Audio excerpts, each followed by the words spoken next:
Higher education today நேயர்களுக்கு வணக்கம். வணக்கம் சார். வணக்கம் சார். செட்டு தேர்வு மற்றும் நெட்டு தேர்வு முறைகேடுகள் குறித்த தகவல்கள் பத்திரிகைகளில் வந்துகிட்டு இருக்கு. சென்ற வீடியோவில் சொன்ன மாதிரி செட்டு மற்றும் டிஆர்பி தேர்வுக்காக பணம் வாங்குவதா பத்திரிகைகளில் செய்திகள் வந்துள்ளது. இந்த நிலையில செட்டு தேர்வு மற்றும் அதை ஒட்டி நடக்கக்கூடிய டிஆர்பி தேர்வு நேர்மையாக நடக்குமா? நேர்மையாக நடக்குமான்ற சந்தேகம் இருக்கும்போது செட்டு மற்றும் டிஆர்பி இப்போதைக்கு நடத்தக்கூடாது. நேர்மையாக நடக்குமான்ற சந்தேகம் எல்லாருக்குமே இருக்குது. நம்ம சென்ற வீடியோவில் கூட சொல்லியிருந்தோம். நிறைய பேர் நிறைய விதமாக பேசிகிட்டு இருக்கிறாங்க. நிறைய விஷயங்கள் இதை ஒட்டியே பத்திரிகையிலையும் வருது. அப்படி இருக்கும் பொழுது நடத்தக்கூடாது அப்படின்றது தான் எங்களுடைய கோரிக்கை. சார், முறைகேடு நடக்குதுன்னா அந்த முறைகேடு சரி செய்யணும் தானே? சரி செஞ்சுட்டு தேர்வை நடத்தணும்ல. இப்போது முறைகேடு சரி செய்யறதுன்றது இப்போ ஒரு விஷயம் சொல்லிடுறேன். இது கூடுதலாக நிறைய விஷயங்கள் நான் சொல்ல வேண்டியது இருக்குது. முந்தி ரொம்ப வருஷத்துக்கு முந்தி நான் பார்த்துருக்குறேன். ஒரு 20-30 ஆண்டுகளுக்கு முந்தின்னு பார்த்திங்கன்னா அப்போவும் 100% நேர்மையெல்லாம் நடந்தது கிடையாது. எப்போயுமே கிடையாது. இப்போ இல்லை, நேற்று இல்லை, 100 வருஷத்துக்கு முன்னாடி கூட எப்போயுமே நேர்மை நடந்தது கிடையாது. இப்போ 70-30 அப்படின்ற மாதிரி ஒரு ரேஷியோ சொல்லுவாங்க. ஒரு 70% மெரிட்டில் போவாங்க, ஒரு 30% ரெக்கமெண்டேஷன்லேயே பணத்திலே போவாங்க அப்படின்ற மாதிரி முன்னாடி சொல்லப்பட்டது. இது 70% கரெக்டாகவோ 30% கரெக்டாகவோ அப்படிலாம் கிடையாது. அது ஒரு தோராயமாக சொல்லப்பட்டது. ஒரு 3/4 கிட்ட, 75% கிட்ட. அப்போ கூட 75% சொன்னதில்லை. ஒரு சில இடத்துல, அதாவது 100 ஒரு 10 பேர் போகிறாங்கன்னா அதில் ஒரு 7 பேர் ஓரளவு மெரிட்டில் போவாங்க. அப்போ யாருக்கு பிரச்சனை கேட்டிங்கன்னா அந்த 8, 9, 10வது இடத்துல இருக்கிறவங்க, அதாவது மெரிட்டில் இருக்கிறவங்களுக்கு வேறு யாராவது உள்ளுக்குள்ளே வரும்போது அவங்க வெளியில் வருவாங்க. இப்படி தான் இருந்தது முந்தி. அப்போது முதல் ஒரு 5-6 இடத்துல இருக்கிறவங்க கண்டிப்பாக போயிடுவாங்கன்ற மாதிரி இருந்தது. இப்போது இன்றைக்கி சொல்கிறீங்க இந்த தேர்வு நேர்மையாக நடக்குமா நடக்காதான்றதெல்லாம். இது ஆசிரியர் தேர்வுன்றதுனால பேசுகிறோம். இதே ஆசிரியர் பணிக்கு எடுக்கும்போது, இன்டர்வியூ நடத்தும் போது, செலெக்ஷன் கமிட்டியை வச்சு எடுக்கும் பொழுது, இன்டர்வியூ மட்டும் வச்சு எடுக்கும் பொழுது நிறையா கல்லூரியில், அரசு ஊதியம் கொடுக்கக்கூடிய கல்லூரிகளில் சொல்கிறேன், 100% ஒரு 10 பேர் எடுக்கிறாங்கன்னா அந்த 10 பேர் யார் எடுக்கிறாங்க, யாரெல்லாம் அந்த 10 பேர் எவ்வளோ கொடுத்துருக்காங்க உட்பட, அங்கே இன்டர்வியூக்கு ஒரு 200 பேர் வராங்கன்னா அந்த 200 பேருக்குமே தெரியுது. இது எவ்வளோ ஐயக்கத்தானன்றது எல்லாருக்குமே அது தெரியும். தெரிஞ்சவங்க இன்டர்வியூக்கு போகிறோம், சரி, இன்டர்வியூக்கு போகிறதுல தப்பு கிடையாது. இதில் 3/4 பேர், இந்த 200ல் 3/4 பேர் என்ன பண்ணுறாங்கன்னா, யார் அந்த 10 பேர், அவங்க 10 பேர் எந்த புரோக்கரை பிடிச்சி பணம் கொடுத்தானுங்க, அந்த புரோக்கர் காலில் போய் உனக்கு விழுவுறானுங்க. இதில் மீதி இருக்கக்கூடியவர்கள். இப்போ இதில் யார் நேர்மையானவர்கள்? இது எனக்கு தெரியும். இது எல்லா இடத்துலையும் நடக்குது, எனக்கு இல்லை, எல்லாருக்குமே தெரியும். வெளிப்படையாக எல்லாருக்குமே தெரியும். அது யார் எடுக்க போகிறாங்க, யார் எந்தெந்த புரோக்கர்கிட்ட காசு கொடுத்தான், அந்த புரோக்கருக்கு பின்னாடியே போகிறானுங்க இந்த இவனுங்களாம். அப்போ இங்கே யார் நேர்மையாக இருக்கிறா?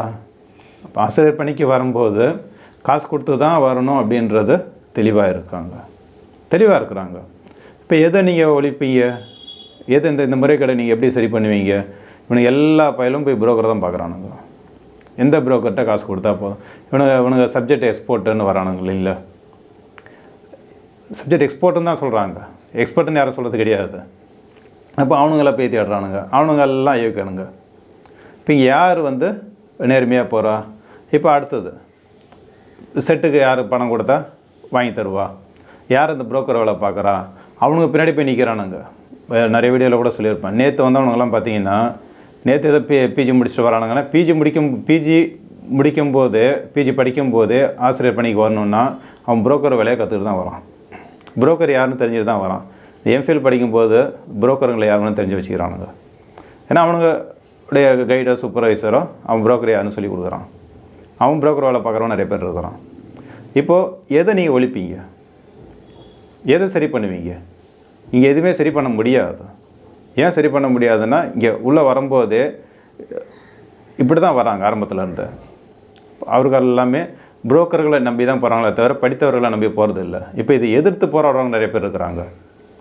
எதிர்த்து வழக்கு போடுறவங்க, எதிர்த்து போராடுறவங்க நிறைய பேர் இருக்கிறாங்க. யாரும் இல்லைன்னா கிடையாது. அவங்கள யாருக்காவது தெரியுதா? ஒருத்தருக்கும் தெரியாது. எவன் புரோக்கர்னு தெரிஞ்சு அவங்ககிட்ட போகிறானே தவிர, எவன் நேர்மையாக இருக்கானோ அவனை பற்றி இவனுக்கு தெரியவே தெரியாது. நேர்மையாக போராடுறவங்க நிறைய பேர் இருக்கிறாங்க. அதுக்காக வழக்கு போட்டவங்க, ஏற்கனவே நடந்த செட்டை குறித்து வழக்கு போட்டவங்களாம் இருக்கிறாங்க. அவர்களை நம்பி இவனுங்க போகிறதே கிடையாது. இப்போ புரோக்கர்களை நம்பியே போகிறானுங்க அப்படின்னா நீங்கள் எந்த முறைக்கடை நீங்கள் எப்படி சரி பண்ணுவீங்க? வாய்ப்பு கிடையாது. சார், 25 ஆண்டுகளுக்கு முன்னே நெட்டு செட்டு தேர்வில் தேர்ச்சி பெற்றவர்களே இன்னும் வேலை இல்லாமல் இருக்காங்க. ஆனால் இனிமே செட்டு தேர்வு எழுதி பாஸ் பண்ண போகிறவங்க பணம் கொடுக்க தயாராக இருப்பதாகவும் பணம் கொடுப்பதாகவும் பத்திரிகைகளில் தகவல் வருது. இந்த தகவலை நம்பலாமா? அது சமீபத்தில் ஒரு கமெண்ட் பார்த்துருந்தேன். அதில் ஒரு ஆசிரியர் என்ன சொல்லியிருக்கிறாருன்னா, அவரும் ஒரு 25 ஆண்டுகளுக்கு முந்தி நெட்டு முடித்ததாகவும் கெஸ்ட் லெக்சரராக ஒர்க் பண்ணிகிட்ருக்காருங்களாம்.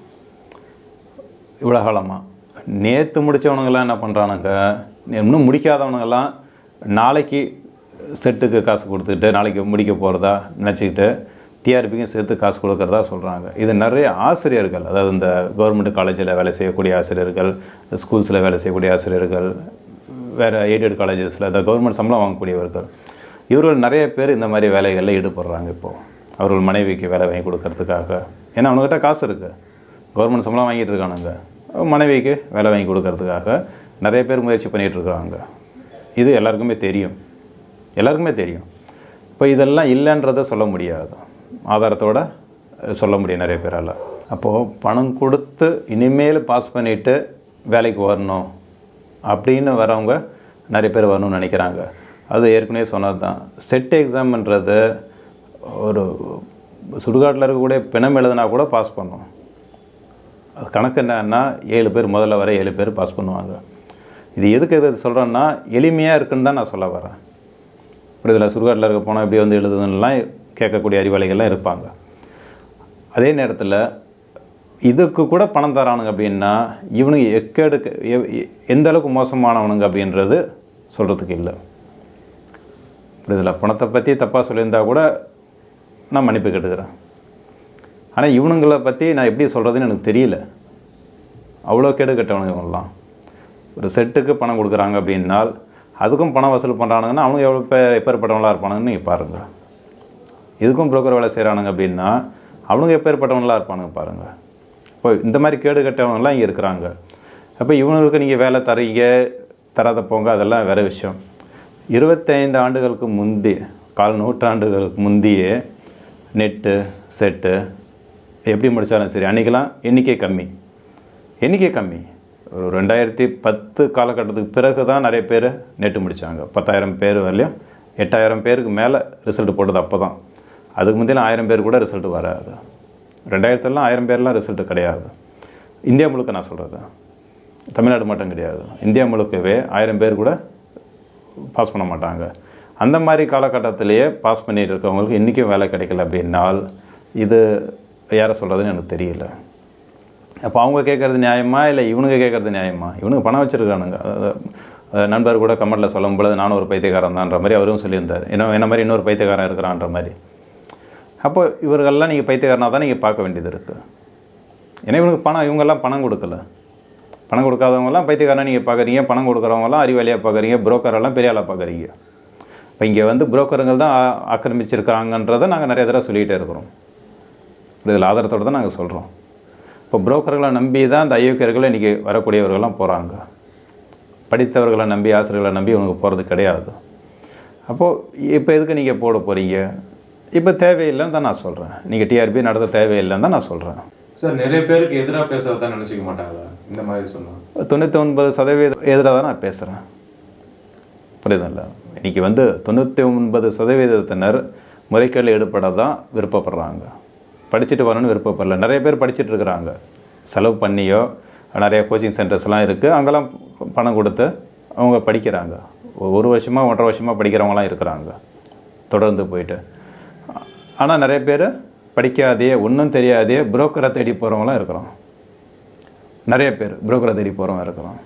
சார், படித்தவங்க அரசு வேலையை எதிர்பார்க்கிறது நியாயம்தான். அதே மாதிரி அரசும் வேலை வாய்ப்பை ஏற்படுத்தி கொடுக்கணும்ல. அது வேலை கொடுக்கறது அரசாங்கத்தோட கடமை இல்லைன்னு சொல்லலை. எல்லாருக்குமே வேலை கொடுக்கறது கிடையாது. வேலை வாய்ப்பை ஏற்படுத்தி கொடுக்கறதும் அரசாங்கத்தோட கடமை தான், அது மறுக்க முடியாது.